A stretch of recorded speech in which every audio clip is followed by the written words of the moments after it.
Assalamualaikum warahmatullahi wabarakatuh. Innal hamdalillah nahmaduhu wa nasta'inuhu wa nastaghfiruh wa na'udzu billahi min shururi anfusina wa min sayyiati a'malina. Man yahdihillahu fala mudilla lahu wa man yudlil fala hadiya lahu. Ashhadu an la ilaha illallah wahdahu la sharika lah wa ashhadu anna Muhammadan abduhu wa rasuluh. Allahumma salli wa sallim wa barik ala habibina wa sayyidina Muhammad wa ala alihi wa ashabihi ajma'ina, amma ba'd. Yang saya hormati Jawatan Kuasa Pengurusan Baitus Salam, dan saya hormati juga sahibul fadilah kekanda saya Ustaz Faiz Abu Mujahid. Seterusnya hadirin dan hadirat, muslimin dan muslimat yang saya hormati sekalian. Alhamdulillah, kita rafakkan syukur kepada Allah Subhanahu wa taala kerana pada malam ini kita diberikan ruang dan kesempatan bagi bersama kita meneruskan majlis pengajian bulanan kita menggunakan kitab Mukhtasar Zadil Ma'ad fi Hadi Khairil Ibadi sallallahu alaihi wasallam. Dan kita hadirin dan hadirat pada malam ini akan membahaskan berkenaan dengan subtopik yang baharu daripada huraian dan kupasan kitab kita ini. Dan oleh kerana esok adalah hari cuti umum bersempena dengan kemenangan bola sepak yang saya pun tak tengok sebenarnya, tahu-tahu menang. Jadi saya nak anjur dan galak, oleh kerana kita berada pada malam hari Jumaat, supaya kita dapat mengamalkan dua petunjuk Nabi sallallahu alaihi wasallam. Yang pertamanya adalah bacaan suratul Kahfi, dan yang keduanya adalah memperbanyak selawat ke atas Nabi sallallahu alaihi wasallam. Dan kita maklum yang hari Jumaat ni terbahagi kepada dua pecahan. Yang pertamanya disebut sebagai malam hari Jumaat, dan yang keduanya disebut sebagai siang hari Jumaat. Dan malam hari Jumaat ni dia telah bermula apabila terbenam matahari pada Khamis. Masuk sahaja maghrib, terbenam sahaja matahari, bermulalah malam Jumaat. Dan tempohnya sampailah kepada terbit fajar. Itu namanya malam. Sebaik terbit fajar sehingga terbenam pula matahari keesokan harinya, itu namanya siang hari. Jadi dalam tempoh kedua-duanya itu, malam dan siang hari Jumaat ni adalah waktu untuk pertama kita membaca surah Al-Kahfi, dan yang keduanya untuk kita memperbanyakkan selawat ke atas Nabi kita sallallahu alaihi wasallam. Jadi Ahlus Sunnah, dia kena banyak beramal dengan sunnah. Jadi antara amalan sunnah itulah dianya. Jadi kita kena lazimi petunjuk yang disebut sebagai Hadiyun Nabawi sallallahu alaihi wasallam. Dan kita terus pergi kepada perbahasan pada malam ini juga, bicara berkenaan dengan petunjuk Nabi sallallahu alaihi wasallam. Dan pada malam ini kita nak pergi kepada perbahasan faslun fi malabisihi sallallahu alaihi wasallam. Fasal berkenaan dengan pakaian Nabi sallallahu alaihi wasallam. Walaupun asas kita maklum yang mana syariat dalam berpakaian hanyalah menutup aurat. Dan orang lelaki ada auratnya dan orang perempuan juga ada auratnya. Jika nak dibuat perbandingan, sudah mestilah aurat orang perempuan lebih banyak. Kerana jika diikut para ulama Syafi'iyah, mereka membahagikan aurat orang perempuan ni di dalam salat dan di luar salat. Kata mereka, kalau di dalam salat, aurat orang perempuan adalah keseluruhan tubuh badan kecuali muka dan dua tapak tangan. Exception dan pengecualian ini hanyalah di dalam salat. Adapun orang perempuan di luar salat, auratnya adalah keseluruhan tubuh badan di dalam mazhab Al-Imam Syafi'i. Meskipun begitu, berlaku khilaf dalam kalangan Syafi'iyah sendiri. Sebahagian Syafi'iyah kata di luar salat pun muka dan tapak tangan tidak termasuk bahagian daripada aurat orang perempuan. Tetapi kita katakan bagi aurat orang lelaki pula adalah di dalam salatnya di antara pusat hingga lutut. Jadi asasnya pemakaian kita ini tuntutannya adalah pemakaian yang menutup aurat. Tetapi pernah tak kita lihat Nabi ni diriwayatkan hanya memakai pakaian yang tutup pusat hingga lutut sahaja? Kita tak dengar riwayat begitu. Walaupun asasnya itulah aurat bagi orang lelaki. Tapi maknanya ada satu lagi bahagian, bukan semata menutup aurat, tetapi kita nak tengok petunjuk Nabi sallallahu alaihi wasallam dalam berpakaian. Jadi disebutkan di sini, kanat lahu sallallahu alaihi wasallam imamah. Nabi ni mempunyai imamah. Imamah ni adalah serban. Nabi ada serban. Dan serban ni yang kita letak di atas kepala itulah. Wa kana yalbasuha tahtaha al-qulansuwah. Dan al-qulansuwah ni adalah ketayap atau kopiah kita ni bagi orang lelaki. Jadi maknanya di bawah serban terdapatnya kopiah.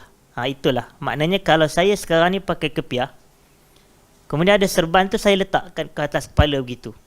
Saya tengok dah ulama-ulama Saudi contoh, imam-imam. Macam kita ambil contoh mudah, pemakaian Syekh Abdul Rahman As-Sudais, hafizahullah. Itu je. Di jenis pakai begitu. Itu adalah sifat imamah Rasulullah sallallahu alaihi wasallam, sifat serban Nabi.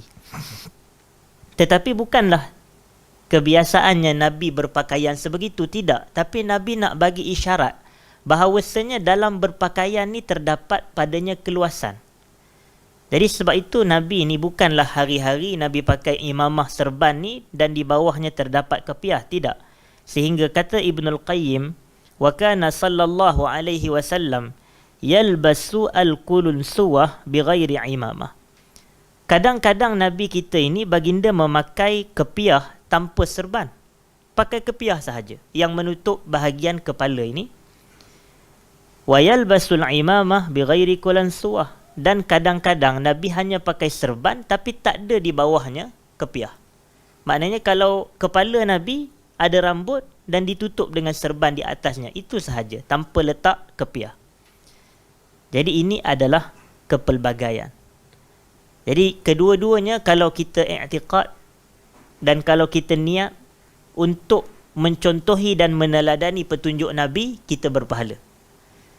Tapi kalau kita tak ada peniat, macam saja-saja pakai, nak seronok-seronok, nak selfie masuk Instagram contoh, yang tu kalau niat kosong dia tak dapat apa. Dia hanya adat tradisi sahaja. Tapi kalau dia niat untuk iqtida bihadi Rasulullah sallallahu alaihi wasallam, niat untuk berpetunjuk dengan petunjuk Nabi, maka wa innama likulli imri'in ma nawa. Sesungguhnya setiap orang itu akan mendapat ganjaran sesuai dengan apa yang dia niatkan. Kalau dia niat kerana Allah dan Rasul, dia dapat ganjaran tersebut. Jadi oleh kerana itu, kita dah sebut tentang lebih kurang 3 cara Nabi memakai serban ini. Dan disebutkan lagi di sini, wa kana idza i'tamma arkha imamatihi baina katifai. Dan baginda sallallahu alaihi wasallam apabila Nabi memakai serban, baginda akan melabuhkan serbannya itu sehingga serbannya jatuh di atas 2 bahu Nabi sallallahu alaihi wasallam. Maknanya macam pemakaian tu dan serban tu jatuh di atas 2 katif Nabi sallallahu alaihi wasallam. dua bahu Nabi. Dan ini adalah sebagaimana yang diriwayat di dalam Sahih Muslim daripada Amr ibn Huraith radhiyallahu anhu qal, beliau mengatakan, ra'aitu an-nabiyya sallallahu alaihi wasallam 'ala al-minbari wa 'alaihi imamah sauda qad arkha tarafaiha baina katifai alaihi salatu wassalam. Aku telah melihat Nabi berada berdiri di atas mimbar dan di atas kepala Nabi terdapatnya serban yang berwarna hitam, yang mana serban itu jatuh dia punya dua hujungnya, tarafaiha, di atas bahu baginda sallallahu alaihi wasallam. Jadi memberi isyarat cara Nabi memakai serban adalah sebegitu rupanya dan bentuknya. Dan saya tak bawa lah pula serban saya kalau saya nak tunjuk. Tetapi saya harap tuan-tuan dan puan-puan boleh nampak. Dan kita pun biasa lihat sebenarnya pemakaian sedemikian. Kadang asatizah kita pun ramai juga yang pakai begitu. Saya tak pasti yang selalu saya nampak asatizah kita yang pakai serban sebegitu, tapi setahu saya Ustaz Idris Sulaiman, dia selalu pakai begitu. Kalau saya tak silap, selalu nampak dia begitu. Jadi begitulah contohnya. Dan saya bagi contoh mudahnya, sebab nanti kalau saya bagi cakap begitu, nanti orang tanya, siapa dia pula Ustaz Idris Sulaiman? Jadi susah pula. Jadi saya kena bagi individu yang satu Malaysia boleh kenal. Kalau macam Syekh Sudais contoh, mesti orang kenal. Tapi kalau orang kita ni, kalau Syekh Sudais tu siapa? Allah. Ini orang Perak kata tengin benar katanya. Yang ni sampai ke Syekh Sudais pun tak kenal, ni bahaya kita ni. Jadi contoh tengok Syekh Sudais dia pakai serban di atas kepalanya dan jatuh sehingga melepasi paras bahu beliau hafizahullah taala. Saya nak sebut contoh. Tapi kita iqtida dengan petunjuk Nabi, bukannya dengan Syekh Sudais ni. Syekh Sudais tu yang berpetunjuk dengan petunjuk Nabi. Dia pun memakai pakaian kerana ada riwayat yang menunjuk bahawasanya itulah cara berpakaian serban Nabi sallallahu alaihi wasallam. Dalilnya apa? Hadis riwayat Muslim tadi. Amr bin Huraith radhiyallahu taala anhu. Selain dari pemakaian serban, dah kalau kita berbahas berkenaan dengan malabis. Malabis ni plural. Dia jamak, dia kata banyak. Jadi Nabi ni dalam batang tubuh Nabi tu dia bukan semata memakai serban sahaja dari sudut pakaiannya. Jadi Nabi ni suka memakai qamis. Qamis ni baju. Nabi memakai baju. Wa kana ahabba thiyabi ilaih. Daripada banyak-banyak baju yang Nabi pakai, qamislah yang paling Nabi suka pakai sekali. Tapi ini kita sebut sebagai pemakaian-pemakaian. Kalau bahasa Arab ni, dia pemakaian dia pun banyak nama. Itu uniknya bahasa Arab. Macam kalau kita baju adalah baju. Tapi seolah macam kita nak kata beginilah. Ada baju kemeja, ada baju t-shirt, ada baju sukan, ada baju raihan yang tak ada collar tu, ada baju Melayu. Jadi pemakaian lebih kurang qamis. Maknanya qamis ni adalah baju hakikatnya. Tapi disebutkan di sini juga bahawasanya baju ni dia ada, sifat baju ni dia ada poket. Dan poket Nabi ni adalah diriwayat sehingga kepada bahagian pergelangan ataupun bahagian pergelangan tangan Nabi SAW. Tapi bukanlah makna Nabi memakai semata baju. Salah faham pula. Maknanya adalah seluar dia. Tapi ni bukan jubah. Itulah maknanya qamis ni dia bukan jubah, dia baju. Dan dalam kitab ini juga menyebut Nabi juga memakai jubah. Jadi macam kalau pakaian jubah adalah seperti yang saya pakai sekarang ini. Ini juga termasuk bahagian daripada petunjuk Nabi dalam berpakaian. Pakai jubah. Dan ada juga riwayat yang menunjukkan Nabi ni memakai dua jenis pakaian. Iaitu pertama rida dan keduanya izar. Rida dan izar. Kalau kita bagi orang lelaki yang pernah pergi umrah, hadirin dan hadirat, orang lelaki ni dia ada pakai kain ihram. Dan kain ihram ni ada berapa helai? Dia ada 2 helai. Satu menutup bahagian bahu kita dan juga dada dan bahagian atas badan. Dan satu lagi menutup daripada pinggang atau pusat ke bawah. Yang menutup bahagian atas tu namanya rida. Namanya rida. Tapi yang menutup pusat pinggang ke bawah tu namanya izar. Jadi izar ni kalau orang nak kata macam kain plekat tu pun boleh. Sebahagian orang terjemah kain plekat je. Tetapi asasnya adalah rida ni yang kita pakai di bahagian atas, tutup bahagian bahu ke bawah, dan yang bawahnya itu dianggap disifat sebagai izar. Itu cara bagi yang kita nak mudah faham lah, nak mudah nampak. Ada rida, ada izar. Tapi kadang orang kita ingat hanya rida ni yang letak selendang tu sahaja. Yang tu betul lah, tu pun boleh jadi rida juga. Tapi hanya dia tutup bahagian tu je, bukanlah fungsi rida tu itu. Rida ni nak tutup semua. Itu fungsi dia. Tapi yang tu kain je, kain rida tu, tapi dia jadikan sebagai letak di atas bahu dia. Yang ni boleh jadi orang kata warisan daripada budaya, pengamalan masyarakat. Kadang Yaman punya style, dia macam-macam. Pakaian ni datang daripada asimilasi pelbagai bentuk. Daripada Yaman, daripada Mekah, daripada pakaian kaum tu, daripada ini dan ini. Tapi asasnya kita lihat Nabi ni banyak memakai pakaian tetapi mengikut kesesuaian dan mengikut tempat. Itulah sunnah sebenarnya. Mengikut kesesuaian, mengikut tempat. Dah awak orang ajak main bola sepak, pakailah baju sukan. Kenapa pakai jubah? Sunnah syekh. Takkan nak main bola pakai jubah. Jadi sunnah adalah berpakaian mengikut kesesuaian dan ikut tempat. Jadi itu fiqh kita dalam beragama. Sebab kita tengok Nabi ni SAW, begitulah sifatnya. Nabi pergi ke masyarakat sekian, Nabi pakai pakaian masyarakat itu. Nabi duduk di orang kata aktiviti tertentu, Nabi memakai pakaian yang sesuai. Sebab tu nanti kita akan sebut, Nabi ni bukan semata berpakaian seperti qamis ataupun jubah ataupun rida dan izar, tidak. Tapi ada part yang Nabi pakai baju perang. Itu. Sebab ada tempat je. Bila tengah berperang, pakailah baju perang. Takkan pakai jubah pula. Jadi kita tengok fiqh Nabi dalam berpakaian. Kemudian disebutkan di sini hadirin dan hadirat, washtara sarawil, dan Nabi juga membeli sarawil. Dan sarawil ni seluar.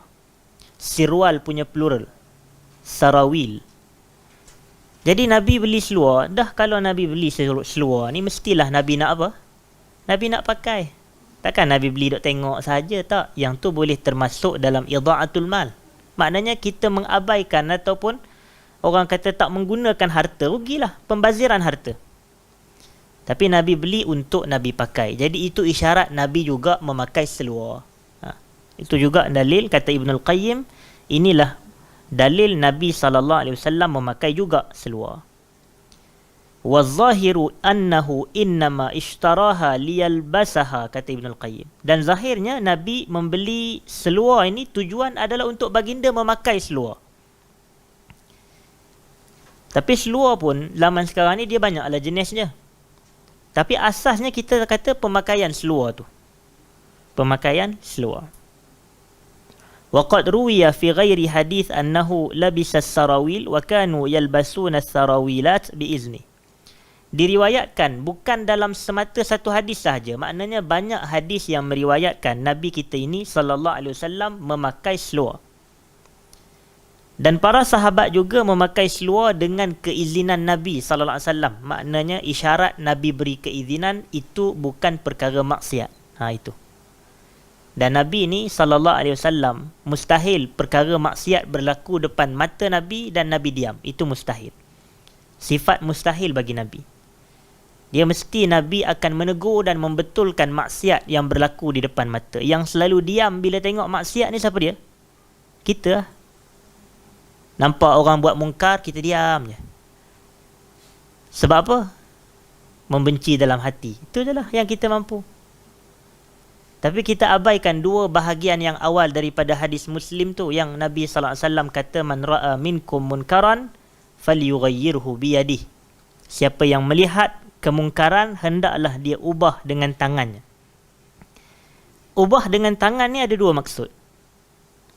Yang pertama, zahir tangan secara literal. Macam tengok orang duduk bertumbuk. Bertumbuk sesama orang Islam ni, maksiat ke benda yang ma'ruf?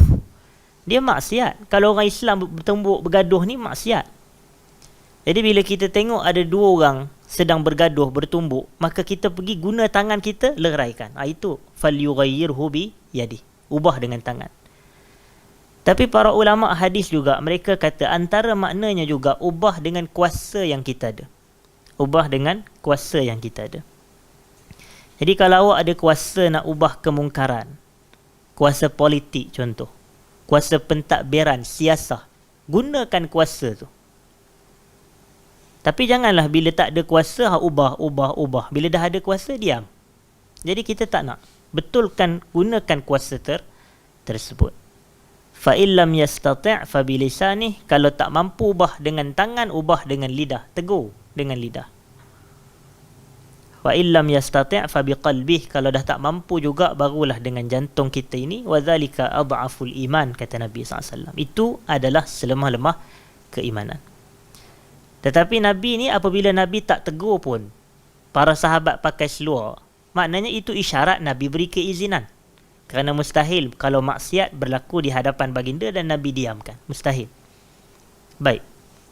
Kemudian disebut di sini, wala bisa al-khuffain. Selain daripada Nabi memakai seluar, Nabi juga adanya dua khuf.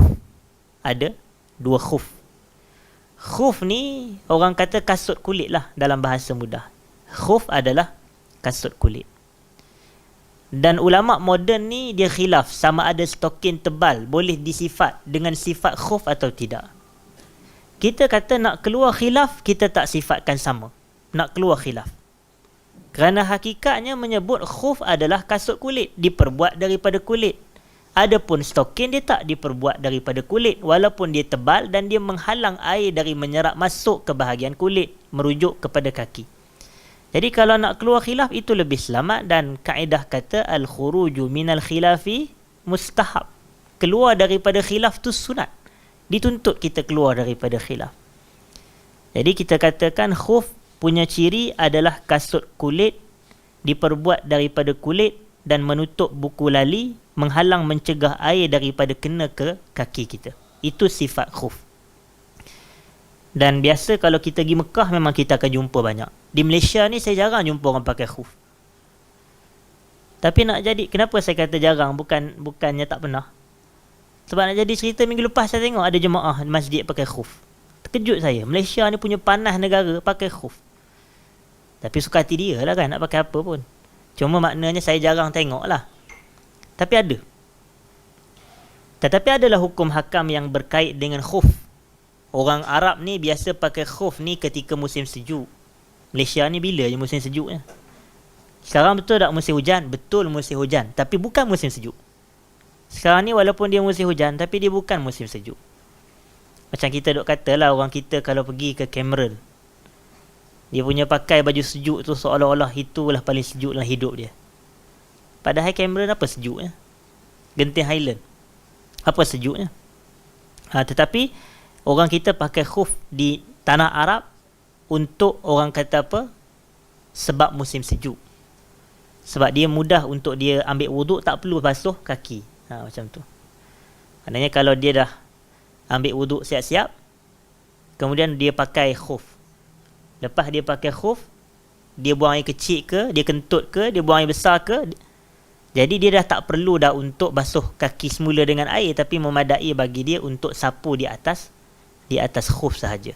Itu keringanan yang agama kita beri. Jadi Nabi ada khuf sallallahu alaihi wasallam, dan Nabi pakai dua khuf. Dah ada riwayat yang melarang kalau kita pergi mana-mana pakai satu selipar je. Mesti kena ada dua. Tak boleh orang kita ni berjalan pakai satu selipar je. Ada larangan sebenarnya. Dan tak boleh juga kalau kita berjalan pakai satu khuf sahaja. Ada larangan. Tapi khuf ni ada riwayat daripada Nabi SAW yang menyuruh kita salat memakai khuf. Ada hadis. Riwayat Imam Muslim.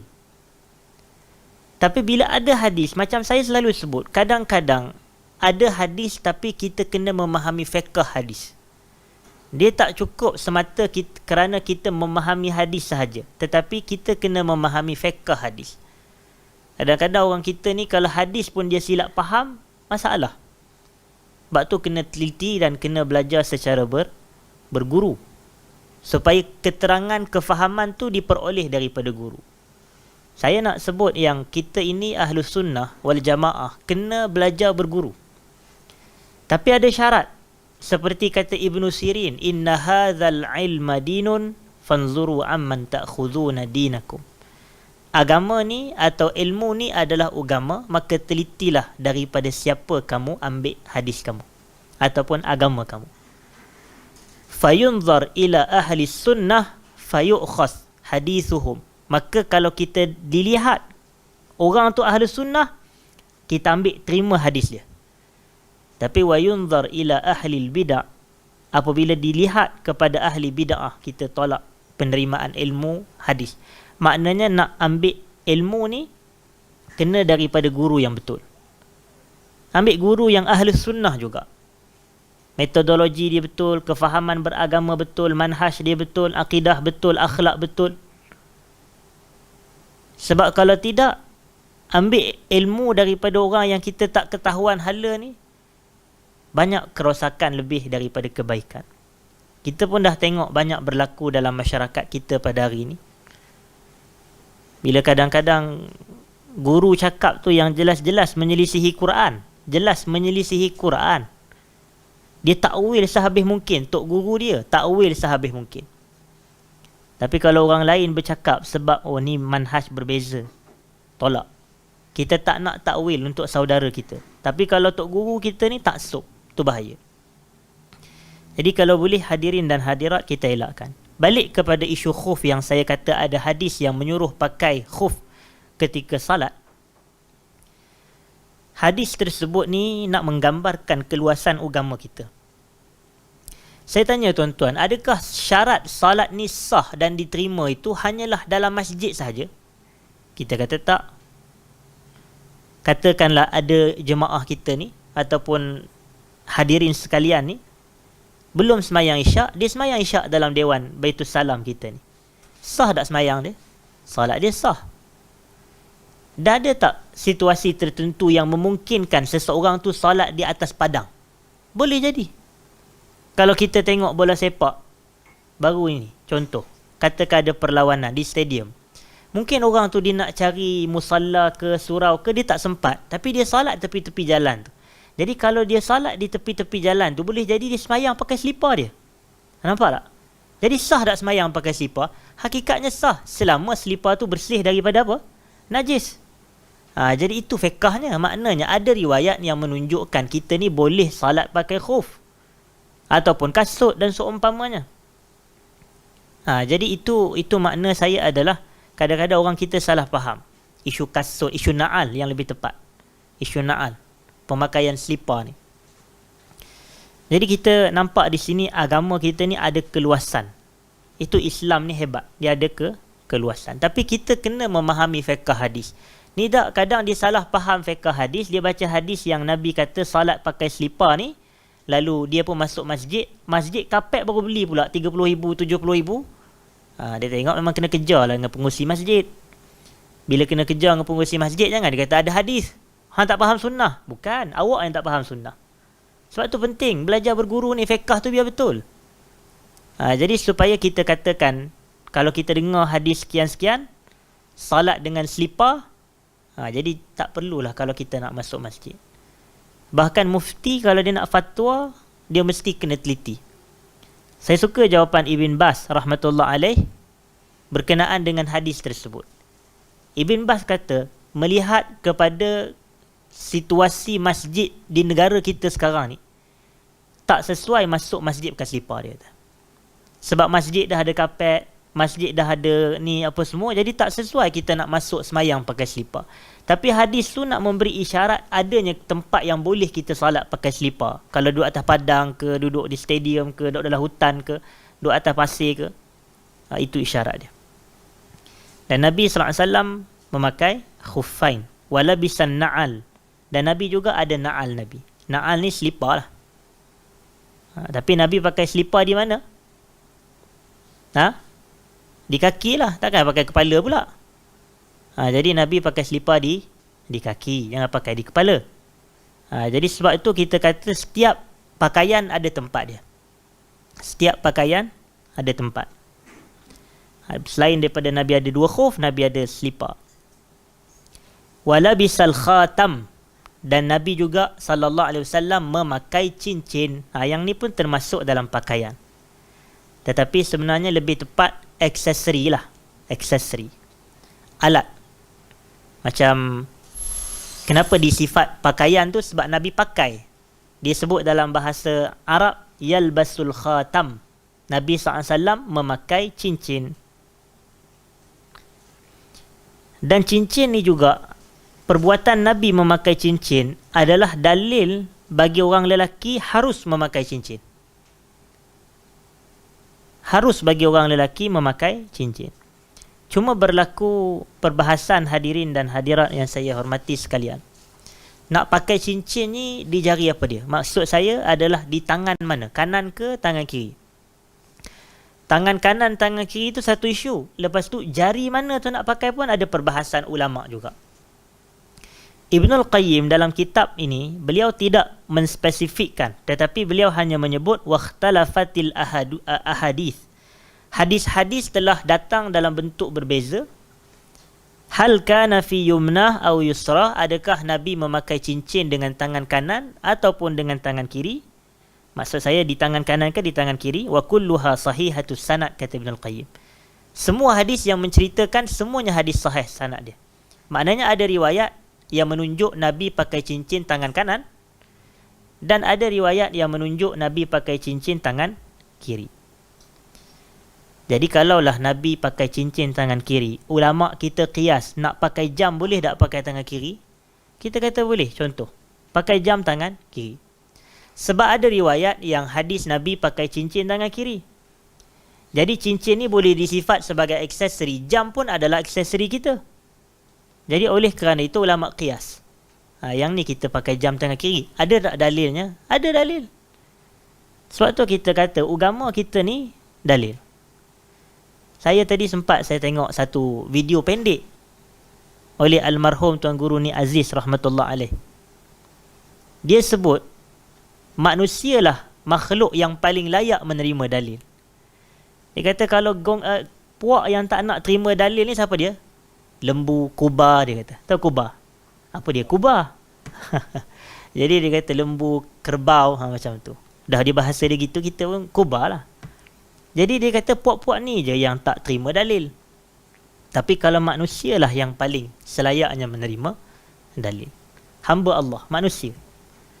Jadi kita ni ada dalil perbuatan kita pakai jam tangan kiri, pakai cincin tangan kanan. Ada riwayat sandaran daripada Rasulullah sallallahu alaihi wasallam. Sebab itulah manhaj kita ni manhaj paling meyakinkan. Manhaj hak. Manhaj yang benar. Sebab itu guru-guru saya dahulu menyebut Ahlus Sunnah yastadillun summa ya'taqidun. Ahlus Sunnah ni dia jumpa dalil, dia cari dalil dulu baru dia beramal dengan intipati dalil. Tapi ahli bid'ah ni ya'taqidun, dia dah i'tiqad dah pegang, summa yastadillun. Kemudian baru nak cari dalil, nak menguatkan kenyataan dia, pegangan dia, akidah dia. Sedangkan patutnya agama kita dalil dulu, bukan terus beramal. Dalil dulu, bila dah ada dalil baru kita beramal. Sebab tu saya suka kalau mana-mana masjid, surau yang saya pergi, bila saya mengajar, saya akan sebut kita dalam bab agama ni macam kalau kita naik kereta tu, duduk di tengah lampu isyarat. Di hadapan kita ni ada traffic light yang ada 3 warna tu. Ada warna merah dan warna hijau dan di tengahnya warna oranye. Jadi merah tu ibarat ibadat, pengamalan agama. Lampu merah tu. Maknanya kalau nak beribadat, nak beragama, nanti dulu. Dan lampu hijau adalah umpama apa? Dalil. Kalau dah ada dalil, baru jalan. Maknanya kalau dah lampu hijau, barulah kereta jalan. Tetapi janganlah kita main langgar je. Dalil tak ada, belum hijau lagi dah beramal dah. Terus kita pergi langgar merah tu. Jadi sebab itu, ini contoh yang sebenarnya mudah dipaham. Biar agama kita ini terbina atas dasar dalil. Ada sandarannya. Tapi kalaulah dalil ni, maknanya kita boleh rojok. Macam kalau orang kata, dalilnya adalah daripada Quran. Kita boleh rujuk Quran. Dan kalau kepahaman kita salah, orang boleh perbetulkan. Dan orang tahu itu salah. Tapi kalaulah dia kata dalil, kami ni dalil lagi hebat, dia kata. Dalil kami direct daripada Allah Ta'ala, dia kata. Macam mana kita nak tahu? Kalau dalil ni direct daripada Allah Ta'ala, maknanya dia tu dapat wahyu lah. Tetapi dah Allah kata dalam Quran yang Nabi kita ni wa khataman nabiyyin. Nabi ni penutup, penyudah bagi sekalian para Nabi. Maknanya kalau dah Nabi pun tak ada, Rasul sah-sah lah tak ada, kerana semua Rasul tu datang dari Nabi. Jadi kalau dah Allah kata, melainkan khataman nabiyyin, Nabi ni adalah khatam nabiyyin, penutup, penyudah, penamat bagi keseluruhan Nabi. Maknanya Nabi yang terakhir sudah mestilah baginda juga adalah Rasul yang terakhir. Yang dapat wahyu ni Nabi je. Yang dapat ilmu daripada Allah directly ni Nabi je. Tiba puak dia nak kata, ustaz aku sendiri, kawan aku, anak murid aku, semua dapat daripada Nabi. Apa kita punya kayu ukur? Tak boleh. Kayu ukur kita ni, agama kita, kayu ukur Quran dan Sunnah je. Quran dan Sunnah. Sebab orang boleh check. Sunnah ni ada kitab dia, ada hadis dia, ada sanad dia, ada, orang boleh rujuk. Betul ke tak betul dakwaan orang ni, sipulan ni? Sebab tu Al-Imam Syafi'i rahmatullah alaih, hadirin dan hadirat, dia bagi dah satu kenyataan yang jelas. Idza ra'aitumur rajul yatiru fil hawa wa yamshi 'alal ma' fala taghtarru bih hatta ta'ridu amrahu 'alal kitabi was sunnah. Kalau kamu tengok seorang lelaki yang mana dia ni boleh terbang di langit, kata Imam Syafi'i, dan boleh berjalan di atas air, Imam Syafi'i kata jangan tertipu dengan dia. Fala taghtarru bih. Bukan Imam Syafi'i suruh pergi taksub pada dia. Pergilah belajar daripada dia lah ilmu yang sebenar, hakikat. Tapi Imam Syafi'i kata jangan kamu tertipu dengan dia sehingga kamu bentangkan urusannya mengikut Al-Quran dan Sunnah. Itu kayu ukur kita ni. Kayu ukur kita dalam beragama adalah menepati Al-Quran dan Sunnah. Kalaulah ada mana-mana ustaz yang bercakap menyelisihi Quran dan Sunnah, kita tak terima cakap dia itu sekalipun dia boleh terbang di langit. Dan kalau ada ustaz yang bercakap menepati Al-Quran dan Sunnah, kita terima kata-kata dia walaupun dia tak boleh berjalan di atas air. Kerana kayu ukurnya bukan terbang di langit dan berjalan di atas air. Kayu ukurnya adalah Al-Quran dan Sunnah Nabi SAW. Jadi yakin dengan manhaj ini. Yakin dengan jalan ini. Yakin dengan metod yang diwarisi daripada Nabi SAW, yang mana Allah menyuruh Nabi mengatakan, Qul hadhihi sabili ad'u ilallahi ala basiratin ana wa manittaba'ani. Katakan wahai Muhammad, ini adalah jalanku yang mana aku mengajak, dakwah, menyeru kepada Allah mengikut ilmu aku dan ilmu para pengikut aku. Jadi ini yang kita nak. Yang ni jalan menyelisihi petunjuk Nabi SAW. Pelik sungguh. Yang Nabi tak suruh buat tu, dia nak buat yang tu. Yang Nabi tak bagi buat, dia buat juga. Yang Nabi suruh buat, kadang dia tak buat. Caca marbah. Jadi caca marbah, tak sistematik. Tak sistematik. Baik. Dan berkenaan dengan pemakaian cincin tadi ni, hadirin dan hadirat, adalah banyak riwayat yang menyebut. Tetapi tidak disebutkan oleh Al-Imam Ibnul Qayyim di sini. Tetapi saya cadangkan untuk tuan-tuan dan puan-puan boleh merujuk kepada kitab-kitab seperti Syama'il Syama'il Nabi SAW, Syama'il Muhammadiyah itu oleh Al-Imam Abu Isa At-Tirmizi rahmatullah alaih. Baik. Walabisal baydata allati tusamma al-khudhah. Nabi kita juga sallallahu alaihi wasallam memakai al-baydah, dan al-baydah ni merujuk kepada topi. Maksud topi ni adalah topi yang diguna ketika perang tu. Yang tutup kepala. Boleh ke kita sebut Trojan tu? Macam tu lah bentuk dia. Topi besi, topi perang lah. Itu Nabi pakai. Namanya al-baydah ataupun wa tusamma al-khudhah. Walabisa ad-dira' allati tusamma az-zardiyah. Ad-dira' ni juga adalah baju besi. Sebahagian kata ad-dira' ni adalah perisai tu. Tapi sebahagian terjemah sebagai baju besi. Dan kedua-dua pakaian ini Nabi pakai ketika berperang. Takkan jadi imam semayang. Jadi nampak setiap tempat ada dia punya pakaian dia. Kita raikan. Macam kalau kita nak pergi kerja, lalu majikan kita syarat kalau nak pergi kerja kena pakai baju kemeja contoh. Dan mesti baju kemeja pula mesti kena tuck in, kena masuk dalam. Kemudian kena pakai seluar pula. Seluar pula mesti syarat slack, bukan jeans contoh. Jadi kita tengok dalam situasi begitu, adakah menjadi salah untuk kita mengikut arahan tu? Tak salah. Kalau ada tempat pula, dia kata pemakaian dia mestilah pakaian jubah contoh.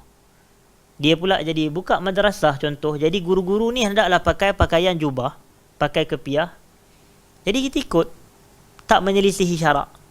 Bahkan boleh jadi menepati petunjuk Nabi yang berpakaian mengikut kesesuaian tempat. Wallahu a'lam. Kemudian hadirin dan hadirat yang saya hormati sekalian, itu juga adalah dalil yang menunjukkan Nabi kita ni juga hakikatnya manusia yang boleh cedera apabila diserang. Sebab tu Nabi mengambil langkah al-akhdhu bil asbab. Al-akhdhu bil asbab. Al-akhdhu bil asbab ni adalah ikhtiar, langkah, usaha. Itu makna terjemahan al-akhdhu bil asbab. Jadi sebenarnya al-akhdhu bil asbab adalah part of tawakkul. Ia adalah bahagian daripada tawakkul. Tawakkul ni dua. Ambil ikhtiar, usaha dan penyerahan diri mutlak kepada Allah. Orang salah faham tawakkul ni hanya duduk sahaja tak buat apa-apa. Itu bukan tawakkul. Itu bukan tawakkul. Jadi kita katakan tawakkul atau orang Melayu kita sebut tawakal itu adalah meliputi usaha dan penyerahan diri kepada Allah Subhanahu wa taala. Jadi macam kalau Nabi dia pergi berperang sallallahu alaihi wasallam, antara ikhtiar Nabi, usaha dan langkah Nabi untuk menjaga diri dan batang tubuh daripada cedera adalah pemakaian topi besi, baju besi, ada senjata, adanya perisai. Yang tu. Ini fiqh Nabi kita sallallahu alaihi wasallam. Nabi kita ni adalah orang kata manusia yang paling alim sekali atas muka bumi ni. Yang pernah wujud dalam sejarah mana-mana, dia manusia paling alim. Sebab itu dalam hadis Al-Bukhari Nabi kata inna atqakum wa a'lamakum billahi ana. Yang paling bertakwa dalam kalangan kamu dan yang paling alim tentang Allah dalam kalangan kamu adalah ana, kata Nabi, aku. Jadi Nabi ni alim. Dan semua perbuatan Nabi menggambarkan kefahaman Nabi terhadap ajaran agama yang sebenar. Apa yang Nabi suruh itulah apa yang Allah nak, dan apa yang Nabi larang dan itulah yang Allah nak suruh kita tinggalkan. Baik. Jadi sebab kenapa saya kena sebut, sebab ada kaitan. Kadang-kadang orang kita ni dia tak nak bertawakal. Dia tak nak orang kata berusaha. Dia menafikan peranan usaha. Semata dikata kerana tawakal dan tawakal dan tawakal. Tidak betul. Tawakal tidak menafikan usaha. Sebab itu kita diajar untuk melazimi tawakal. Tawakal ni berkait dengan akidah sebenarnya. Tawakal berkait dengan akidah. Keyakinan kita terhadap Allah. Jagaan pemeliharaan Allah.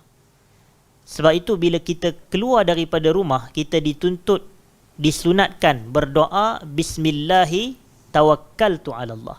La hawla wa la quwwata illa billah. Nak masuk rumah pun sama. Bismillahi walajna wa bismillahi kharajna wa ala rabbina tawakkalna. Ni doa ni berkait. Masuk rumah pun tawakal, keluar rumah pun tawakal pada Allah.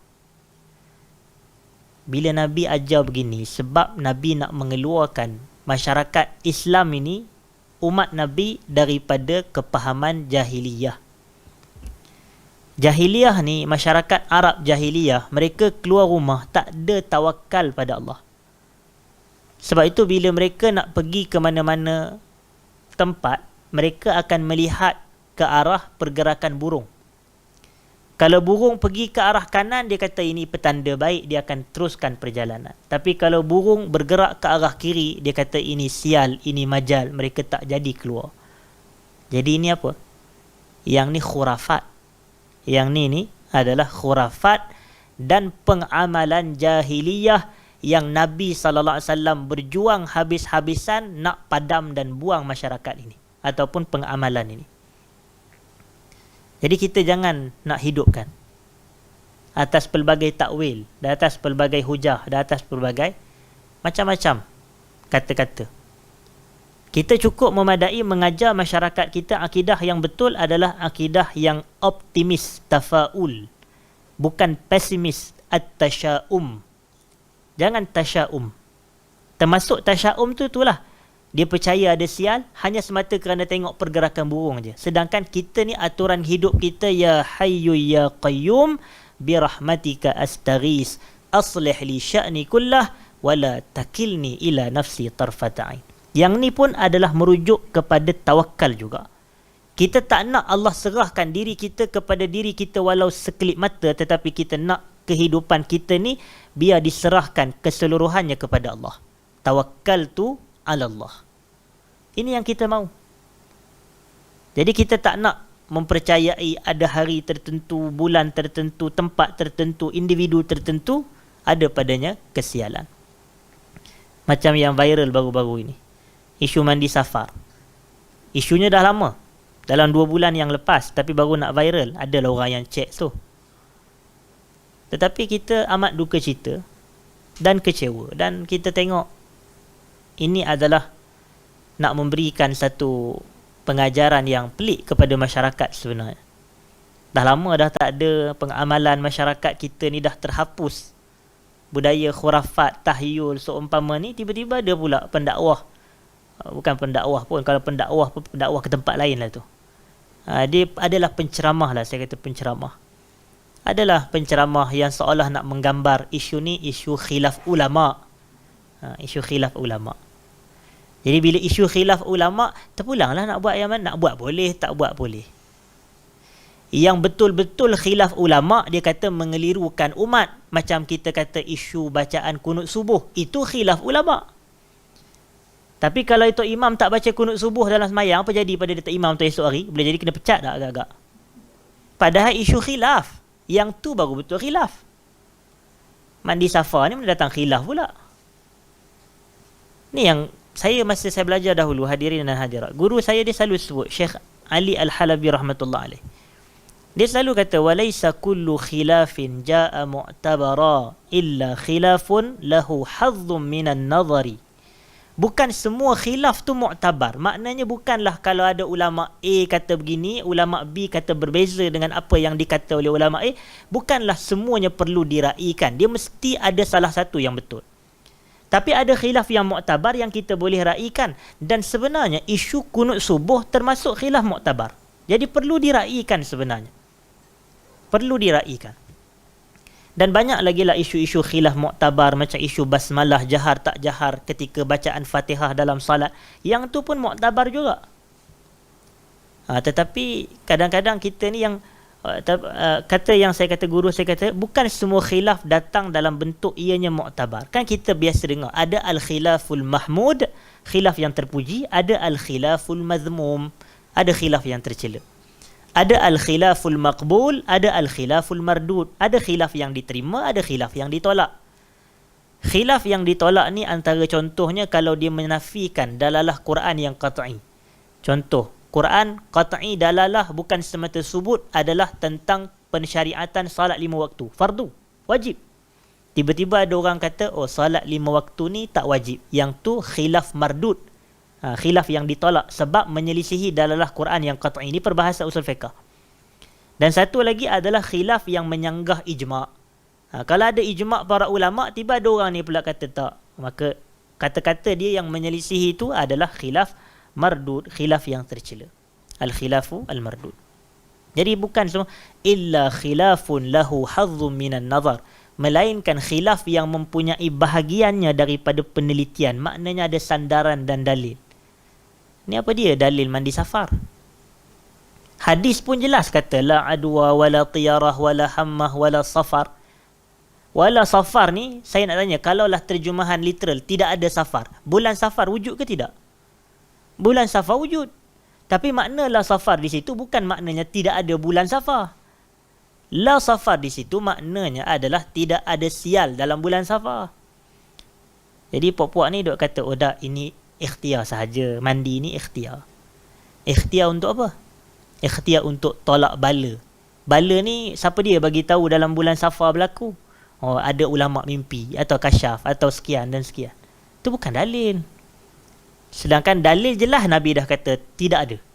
Tidak ada safar dalam arti kata tidak ada sial atau majal atau benda-benda yang tidak baik berlaku dalam bulan safar. Jadi kita, kalau kita tengok ni, agama kita alhamdulillah, Allah ajar kita optimis, sentiasa husnuzan, sentiasa tafaul, sentiasa bismillah tawakkaltu ala Allah dalam setiap keadaan dan urusan. Sebab itu dalam hadis kursi Allah mengatakan, ana inda zanni abdi bi, aku ni mengikut sangkaan hamba-Ku terhadapku. Jadi antara ibadah yang besar adalah husnuzan kepada Allah. Allah akan sentiasa mudah urusan kita, Allah akan sentiasa jaga kita, Allah sentiasa pelihara kita, dan tidak ada musibah yang berlaku melainkan dengan izin Allah. Bukanlah maknanya tak, kita tak percaya ada kesialan pada hari tertentu, tempat, individu, masa. Tidak. Tapi kita tak nafikan adanya musibah. Tapi bab musibah ni Allah ada ajar kita doa-doa untuk kita elakkan. Nak keluar rumah, Allahumma inni a'udzubika min an adilla au udal au azilla au uzal au azlim au uzlam au ajhal au yujhal alai. Bacalah doa-doa ni. Doa a'udzubika kalimatillahi tammati min syarri ma khalaq. Bismillahilladzi la yadurru ma'asmihi syai'un fil ardi wala fis sama' wa huwas sami'ul alim. Ingat, kita ni Muslim dan bukan semata Muslim, Ahlus Sunnah wal Jamaah dituntut melazimi zikir-zikir Nabi SAW. Zikir-zikir ni makanan roh. Sebagaimana kita lapar kalau tak makan daging, ayam contoh, tak makan nasi, badan kita lemah. Roh akan lemah kalau kita tak masukkan dengan zikrullah. Zikir. Jadi zikir ni baca dan hafal. Saya cadang kitab, kalau tak boleh Al-Azkar Imam Nawawi pun, Hisnul Muslim contoh. Perisai orang Islam contoh.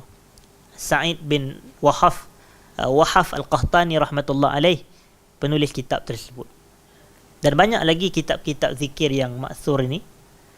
Kalau tak silap saya, Ustaz pun mengajar zikir dulu, Ustaz Faiz. Jadi kita boleh rujuk dan amalkan. Itu makanan roh. Makanan roh. Dan zikir ni akan lebih indah jika zikir tu adalah zikir yang sama yang dibaca oleh Nabi SAW. Ambil zikir-zikir yang maksur ni. Sebab apa? Sebab Nabi baca. Sahabat dulu punya nak zikir Nabi. Mari ke kita pula kata zikir Nabi berat, tak boleh diamalkan. Kami cari zikir lain untuk awak amalkan. La ilaha illallah. Yang ni teruk punya orang lah. Tapi ada juga orang percaya, tuan-tuan. Tapi itu ajaibnya manusia ni. Saya kena ubah penampilan pemakaian saya dah lepas ni. Orang akan taksub insya-Allah. Tapi kita ni, kita diajar. Kita ni tak nak orang taksub pada kita. Kita nak orang taksub pada kebenaran. Al-haqqu ahaqqu ayyuttaba'. Kebenaran lebih utama untuk diikuti. Bukan individu dan batang tubuh ustaz atau ulama. Tidak.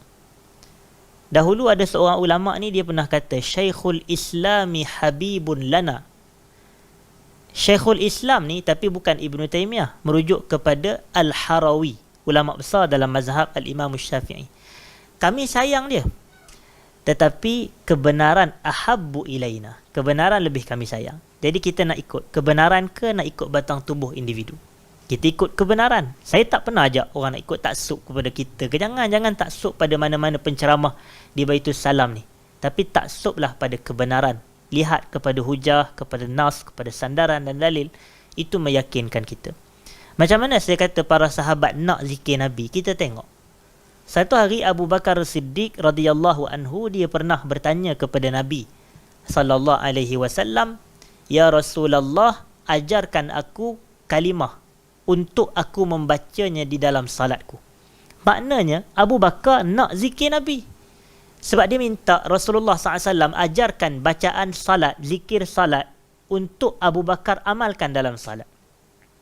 Maka Nabi pun SAW mengatakan, "Qul Allahumma inni zalamtu nafsi zulman kathira wa la yaghfiru dhunuba illa anta faghfir li maghfiratan min 'indik warhamni innaka antal ghafurur rahim. Ini yang Nabi ajar kepada Abu Bakar As-Siddiq. Allahumma, ya Allah, inni zalamtu, sesungguhnya aku telah menzalimi diriku, zalamtu nafsi zulman kathira, dengan kezaliman yang begitu banyak. Wala yaghfiru dzunuba illa anta, dan tidak ada Tuhan yang dapat mengampunkan dosa-dosa kecuali kamu, ya Allah. Faghfir li maghfiratan min 'indik, kau ampunkanlah aku ni dengan pengampunan dari sisimu. Warhamni, dan kau rahmat aku, kau sayang aku, ya Allah. Innaka antal ghafurur rahim, sesungguhnya engkau adalah Tuhan yang maha pengampun lagi maha penyayang. Sedap zikir Nabi. Tiba-tiba kita nak baca zikir yang tak ketahuan entah mana hala datang. Allah. Cuba tuan-tuan teliti zikir-zikir Nabi punya, sedap dia punya bahasa. Ayat dia tu, sebab Nabi ni wama yantiqu anil hawa in huwa illa wahyu yuha. Nabi tak bercakap ikut hawa nafsu, melainkan ianya adalah wahyu. Allah hakikatnya yang mengajarkan kepada Nabi sallallahu alaihi wasallam. Dan agama ni Allah punya. Agama ni milik Allah. Dan Allah ni dia mengajar kepada Rasulullah apa yang dia nak. Sebab itu kata guru kepada Imam Malik bin Anas, Rabi'ah Ar-Ra'yi itu, Abu Abdurrahman, dia kata minallahir risalah wa 'ala rasulil balagh wa 'alaina taslim. Risalah datang daripada Allah, tanggungjawab Nabi hanya menyampaikan. Nabi tak bawa ajaran yang Nabi reka sendiri, tak. Nabi bawa ajaran Allah. Nabi ni Rasulullah. Wa alaina taslim. Tanggungjawab kita pula apa? Membenarkan, menerima apa yang telah disampaikan oleh Nabi SAW. Jadi kalau kita ni, saya cadang, lazimi zikir-zikir Nabi SAW, insya-Allah itu akan memberikan kekuatan roh kepada diri kita ini, keyakinan kita untuk berada di atas jalan Nabi dan sunnah Nabi SAW. Sebagai kesimpulan sebelum saya tutup, hadirin dan hadirat, kepentingan kita berada pada jalan Nabi ni SAW banyak diriwayatkan oleh para sahabat. Antaranya adalah hadis yang diriwayatkan oleh Ibnu Mas'ud radhiyallahu taala anhu, Abdullah Ibnu Mas'ud. Dia kata, khatta lana Rasulullah sallallahu alaihi wasallam khattan biyadi. Satu hari Nabi ni telah menggariskan satu garisan yang lurus di atas tanah dengan tangan Nabi sendiri. Dan ini metod Nabi mengajar. Nabi ni nak mengajar ni, Nabi banyak metod, bukan satu cara je. Kalau satu cara je bosan nanti kita. Jadi penceramah pun kena bijak. Tak boleh nak berceramah je. Dia kena menulis juga, dia kena buat macam-macam cara untuk berdakwah. Tak boleh duduk meja, duduk cakap, dia tak boleh. Ni salah satu. Tapi Nabi mempelbagai. Antara dakwah Nabi, Nabi tulis tangan nak bagi orang nampak. Instead of Nabi sekadar bercakap je, boleh je Nabi cakap. Tapi Nabi nak gariskan. Faqala hadhihi sabilullah. Nabi kata alaihi salatu wassalam, ni garisan yang lurus ni adalah jalan Allah. Summa khatta khututan an yaminihi wa an shimalihi, dan kemudian Nabi menggariskan satu garisan di kanan dan kiri Nabi. Faqal, lalu Nabi kata, hadhihi subulus syayatin. Ni jalan-jalan syaitan. Di setiap satu jalan ni ada syaitan yang mengajak kepadanya. Jadi sesiapa sahaja pendakwah yang mengajak kepada jalan selain daripada jalan Allah yang disampaikan oleh Rasulullah sallallahu alaihi wasallam, maka pendakwah, penyeru, pengajak ini adalah syaitan. Dia syaitan. Sebab Nabi sebut. Itu dalil dia. Jadi kalau sesiapa yang mengajak, Allah kata boleh, dia kata tak boleh. Rasulullah tak bagi, dia buat. Yang ni pendakwah ke arah, ataupun dia boleh disifat sebagai syaitan. Pendakwah ke arah jalan syaitan. Wal'iyazubillah. Kemudian Nabi pun sallallahu alaihi wasallam membaca firman Allah, wa anna hadza sirati mustaqiman fattabi'u. Ini adalah jalanku yang lurus, maka ikutlah jalan tersebut. Kita dok minta ihdinas siratal mustaqim, minta jalan yang lurus, jalan Allah, jalan yang lurus. Jadi jalan yang lurus kita dah sebut ada 3 golongan. Golongan pertama, golongan yang mendapat nikmat. Golongan kedua yang Allah murka, dan golongan ketiga golongan sesat. Siapa dia golongan yang mendapat nikmat ni, kita kena tahu ciri golongan yang Allah murka, kena tahu ciri golongan yang Allah sifatkan sebagai sesat. Lalu kita kata dalam tafsir Ibnu Katsir rahmatullah alaih, walaupun ada orang kata jangan ikut Ibnu Katsir, tapi suka hati kita lah nak ikut, dia ulama kita. Jadi Ibnu Katsir dalam tafsir Al-Quranil Azim mengatakan al-maghdub alaihim adalah al-Yahud, golongan yang Allah murka ni Yahudi. Waladhdallin, golongan yang sesat an-Nasara, golongan Nasrani. Tapi ringkasnya golongan Yahudi bukan Allah murka hanya semata kerana dia Yahudi, dan golongan Nasrani bukan sesat hanya semata kerana dia Nasrani, tidak, tapi kerana ciri dan sifat. Golongan Yahudi ni sebab dia ada ilmu tapi dia tak amalkan ilmu, sebab tu Allah murka pada dia. Masalul ladzina hummilut taurata summa lam yahmiluha kamasalil himari yahmilu asfara. Orang yang diturunkan padanya kitab Taurat tapi tak mengamalkan intipati kandungan yang terdapat di dalamnya, sama seperti keldai yang memikul di belakangnya al-asfar. Al-asfar ni apa dia? Kitab-kitab. Bukan permusafiran, walaupun huruf yang sama juga. Sebab itu Al-Iraqi rahmatullah alaih, bila dia buat takhrij kepada kitab Ihya Ulumuddin tu, dia namakan Al-Mughni an hamlil asfari fil asfari lima fil ikhya'i minal akhbar. Kitab yang mencukupi daripada nak pikul kitab-kitab ketika musafir-musafir. Nampak? An hamlil asfar fil asfar. Sama aja. Jamaknya sama, tapi as-safru kitab, as-sifru adalah permusafiran. Ataupun saya minta maaf, as-sifru kitab, as-safru adalah permusafiran. Jadi ini. Jadi golongan Yahudi disifatkan Allah murka kerana dia ada ilmu tapi tak beramal dengan ilmu. Sama seperti dalam surah Al-Jumu'ah tadi yang saya baca. Kama salil himar yahmilu asfara. Itu kejian dan celaan yang Allah bagi. Dah kalau orang kita kata tuan ni bijak macam keldai, kata kat kita. Kita nak senyum ke kita nak marah dia, tuan-tuan? Kita nak senyum, dia kata kita ni macam keldai. Tapi kita nak marah dia pula, dia kata aku bijak. Tapi kita pun jadi tak pening kepala kita. Apa yang sebenar? Sebenarnya itu adalah celaan. Kamasalil himari yahmilu asfara. Jadi Allah mencela golongan Yahudi kerana mereka ada ilmu tapi tak beramal. Orang Islam boleh ada tak sifat ni? Orang Islam pun boleh ada juga. Sebab tu kita minta jauh. Dan orang Nasrani itu disifatkan sebagai sesat kerana mereka beramal tanpa ilmu. Kita betul, kalau kita duk beramal tapi tak ada ilmu, memang kita sesat. Entah bawa kereta tu beramal tapi bawa kereta nak pergi Kenuri. Contoh pergi Kenuri dekat tempat yang jauh sikit, dekat Kelang ke, dekat mana ke. Tapi kita tak tahu jalan tu. Orang jemput kita Kenuri zaman sekarang ni, jemput Kenuri pun alamat tu mana kita nak baca lah dalam kad tu.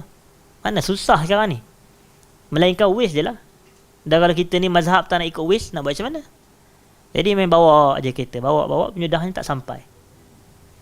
Jadi tak sampai, sesat lah. Itu maknanya bawa kereta tanpa ilmu, sesat jalan lah. Jadi orang yang beramal tanpa ilmu adalah orang yang sesat. Itulah Nasrani. Dan kita pun boleh jadi beramal tanpa ilmu. Jadi kalaulah ada 3 golongan. Golongan pertama ni satu yang kita nak jadi. Golongan kedua ada ilmu, tak beramal dengan ilmu. Golongan ketiga beramal tanpa ilmu. Jadi kita nak jadi golongan yang berilmu dan beramal dengan ilmu. Itulah jalan Allah. Yang kita minta Rabbana atina fid dunya hasanah wa fil akhirati hasanah. Ibnu Abbas kata kebaikan di dunia hanya 2, ilmu dan amal dengan ilmu. Dan kebaikan di akhirat hanya 1, iaitu masuk syurga Allah Subhanahu wa ta'ala. Jadi itulah yang kita minta pagi dan petang dalam 17 rakaat salat kita 5 waktu. Ihdinas siratal mustaqim. Jalan Allah, jalan orang yang berilmu dan beramal dengan ilmunya. Wallahu ta'ala a'la wa a'lam. Jadi saya rasa cukup sekadar itu perbahasan kita pada malam ini, hadirin dan hadirat. Saya minta maaf jika ada salah dan silap, terkasar bahasa dan seumpamanya. Aqulu qawli hadha astaghfirullahal azim li wa lakum. Assalamualaikum warahmatullahi wabarakatuh.